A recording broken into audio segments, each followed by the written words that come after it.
زمین مانگتے تھے، نظر مانگتے تھے، پیغمبر خدا سے عمر مانگتے تھے۔ پہاڑوں پر بھی خوف طاری ہو جس کا، زمیں پر وہ ایسا بشر مانگتے تھے۔ کرے ساری دنیا پر اپنا جو سایہ، وہ صحرا میں ایسا شجر مانگتے تھے۔ جو دنیا میں سارے سروں پر ہو بھاری، وہ ایک ایسا آزاد سر مانگتے تھے۔ جو فردوس میں ہو سب سے خوبصورت، عمر کے لیے ایسا گھر مانگتے تھے۔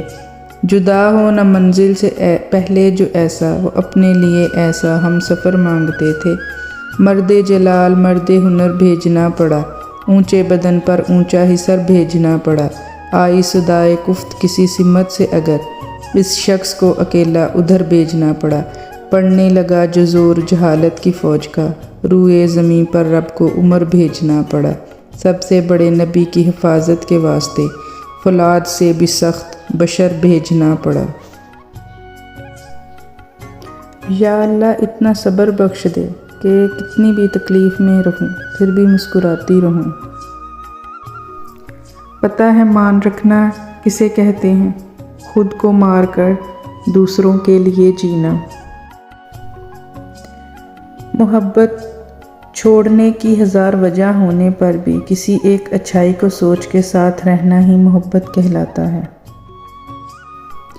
ہم سفر، اچھے ہم سفر کا ساتھ انسان کو مشکل راستے میں بھی تھکنے نہیں دیتا۔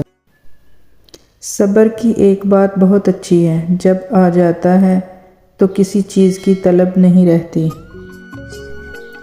رشتوں کو کچھ اس طرح بچا لیا کرو، کبھی مان لیا کرو اور کبھی منا لیا کرو۔ خوبصورت زندگی خود بخود نہیں بن جاتی، بلکہ اس کی تعمیر دعاؤں پر ہوتی ہے۔ مخلص لوگ روٹھ جائیں تو منا لیا کریں، اور منافق لوگ روٹھ جائیں تو خدا کا شکر ادا کیا کریں۔ غصہ کے وقت برداشت کا ایک لمحہ 1000 بار شرمندہ ہونے سے بچا سکتا ہے۔ کسی کے چہرے کا مذاق اڑانے سے پہلے سوچ لیں کہ آپ تصویر میں نہیں، مصور کی کاریگری میں نقص نکال رہے ہیں۔ قابلیت اتنی بڑھاؤ کہ لوگ تمہیں کھونے سے ڈریں۔ دنیا کا سب سے خوبصورت رشتہ اللہ اور اس کے بندے کا ہے۔ دعائیں وہ پھول ہیں جو زندگی کی پریشانی میں آسانی اور کامیابی کی خوشبو بکھیرتی ہیں۔ جب اٹھانے والا رب ہے تو کیا فرق پڑتا ہے کہ گرانے والا کون ہے؟ نرمی کے جو فوائد ہیں وہ سختی میں ہرگز نہیں ہو سکتے۔